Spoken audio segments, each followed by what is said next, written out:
За сайн байцгаана уу. Би Монгол Улсын нүүдийн хувь хэмжээний өнөөгийн байдлын судалгаагаа танилцуулж байна. За эдийн засгийн хамтын ажиллагаа хөгжлийн байгууллага буюу OECD-гээс бараа үйлчилгээний хэрэглээнд оногдуулах татварыг нэмэгдсэн үртгийн албан татвар гинэ хэмээн тодорхойлсон байдаг. За тэгэхээр бараа бүтээгдэхүүний үйлдвэрлэл борлуулалтын үе шат бүрт нэмэгдэж байгаа үн үртгийн дүнгээс нь тооцоолж улмаар худалдаа авсан бараа үйлчилгээгээр дамжуулж төлсөн татварыг хаасч тухайн тайлан хугацаанд төлөх ёстой татврын үрийг тодорхойлдог ийм онцлогтой татвар бол нэмэгдсэн үртгийн албан татвар юм аа. За Монгол улсад 1990-ад онд татврын шинжилэл хийж төсвийн орлогын шинэ их үүсвэр хайх зайлшгүй шаардлага тулгарч гарч ирсэн. За үүнтэй уялдуулаад нэмэгдсэн үртгийн албан татврыг санаачлан хэрэгжүүлж эхэлсэн байгаа. За нэмэгдсэн үртгийн албан татврыг нэвтрүүлснээр бол аж ахуйн нэгжийн орлогын албан татвар болон хувь хүний орлогын албан татвар дээр ирж исэн төсвийн орлогын бүрдүүлэлтийн ачаалал буурсан.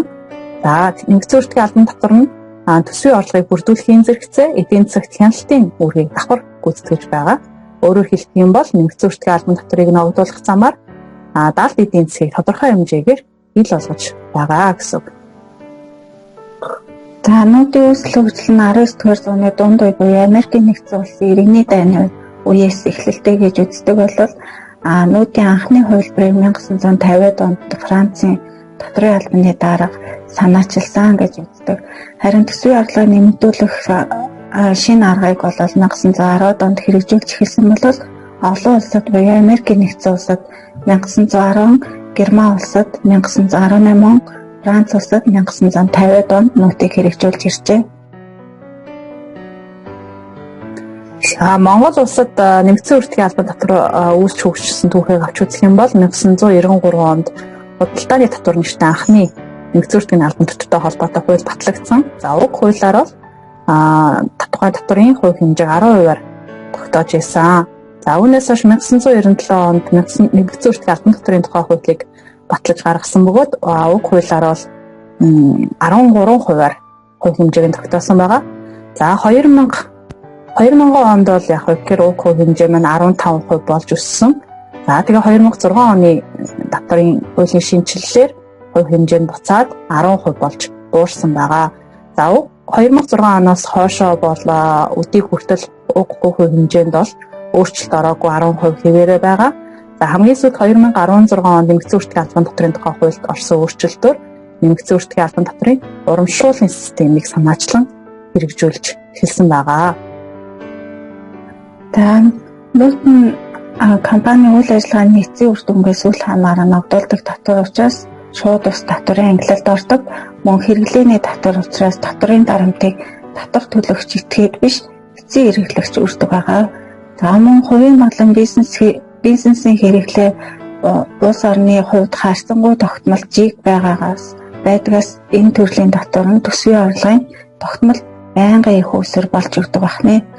За дээрэс нь эдийн засаг дахь хяналтын механизмын нэг хэрэгсэл болдог бол гадаад худалдаанд сөрөг нөлөөлдөггүй байх нэ. За нэмэгдсэн үртгийн албан татварын ач холбогдлын талаар авч үзэх юм бол за энэхүү татвар маань бол яг татварын давхардал үүсгдэггүй. Өөрөөр хэлэх юм бол татвар ногдох бараа ажил үйлчилгээнд нэг төрлийн татварыг давхардуулан ногдуулахаас ийм сэргийлэх ач холбогдолтой байгаа. За мөн хүн ам аж ахуйн нэгж байгууллагуудын үнэн зөв нэг санхүүгийн тайлан мэдээлэл гэхэд бол томоохон түлхэц юм болж өгч байгаа.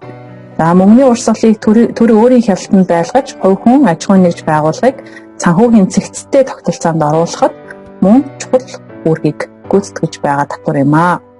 За татварын хөндлөнгийн мэдээллийг цуглуулах найдвартай хэрэгсэл их үүсвэр болдог. За ингэснээрээ бол далд эдийн засаг буюу хар зах зээлийг багасгах, агуулмаар устгах, арилгах ийм ач холбогдлыг агуулдаг.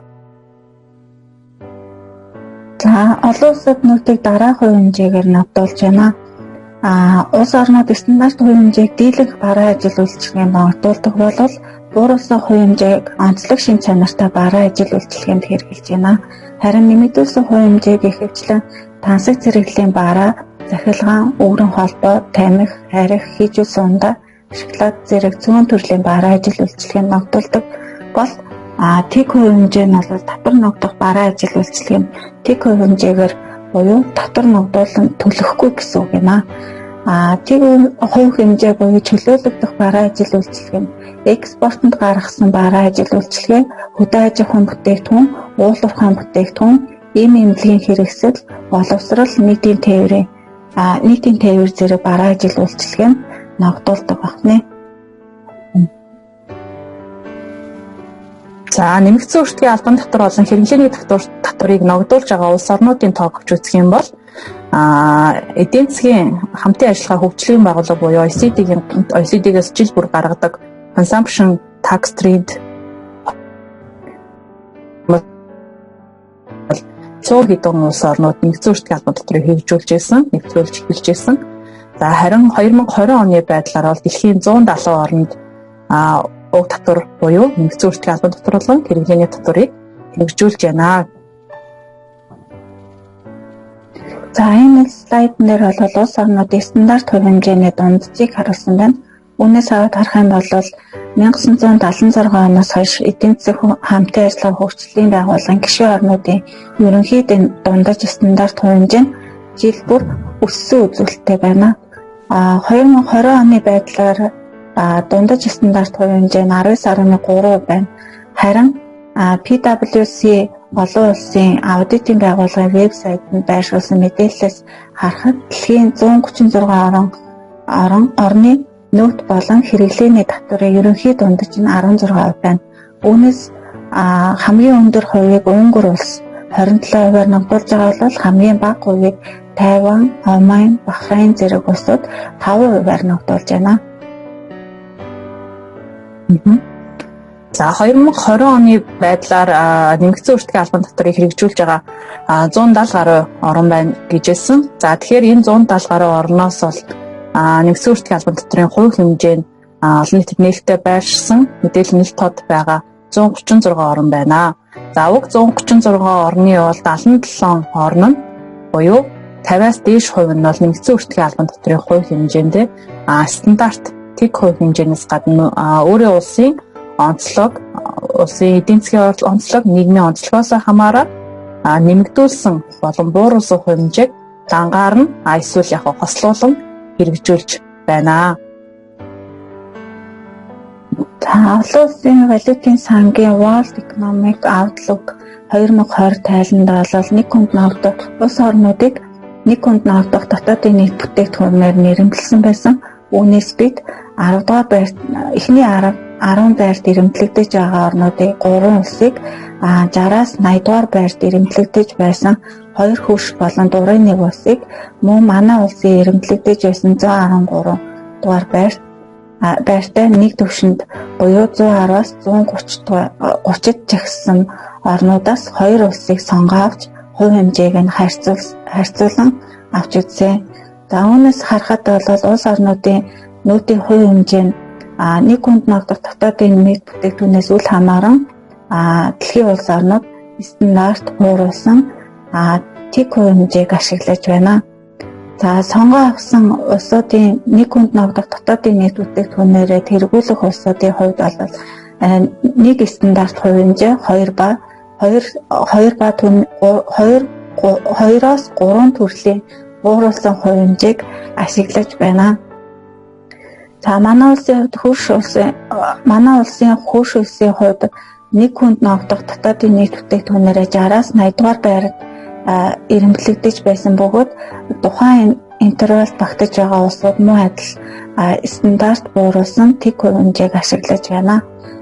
Манай улстай ижил төвшөнд ирэмблэгдэж байсан Индонез, Алжир зэрэг улсууд нь стандарт бууруулсан хувь хэмжээ 3 төрлийн шатлалаар ногдуулж байна.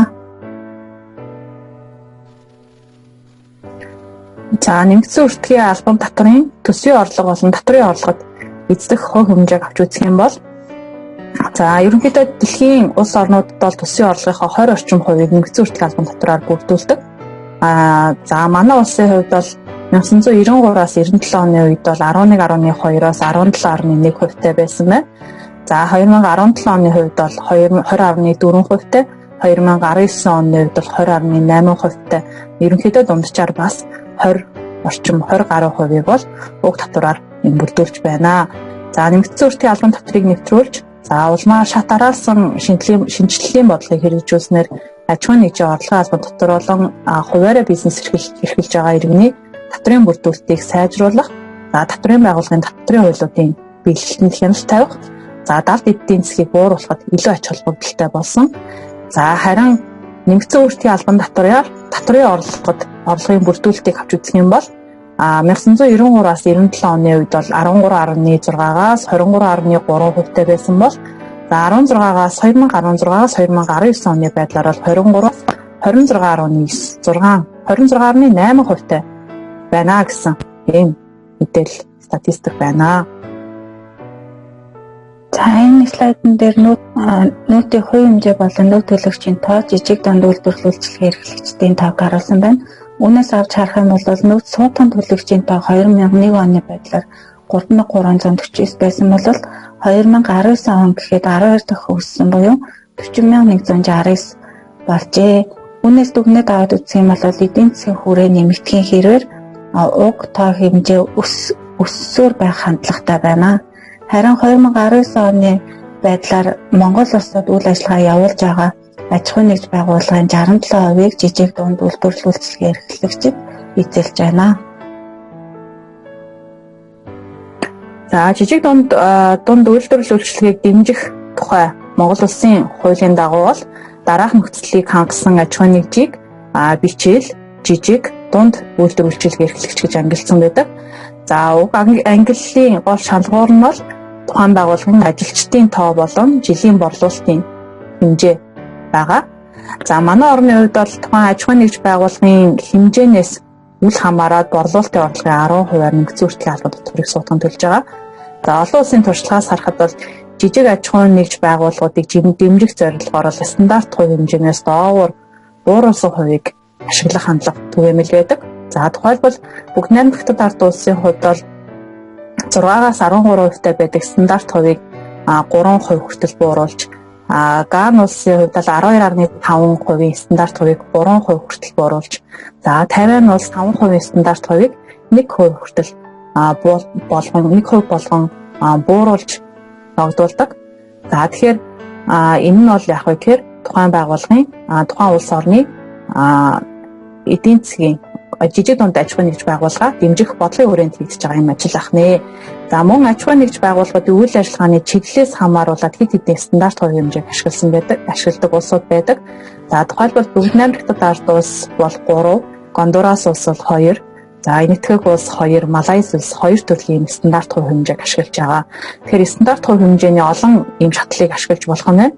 За үүнээс гадна бол бууруулсан хувь хэмжээний ч гэсэн хэд хэдэн шатлалыг ашиглаж байгаа орнууд бол мөн нэлээдгүй байгаа.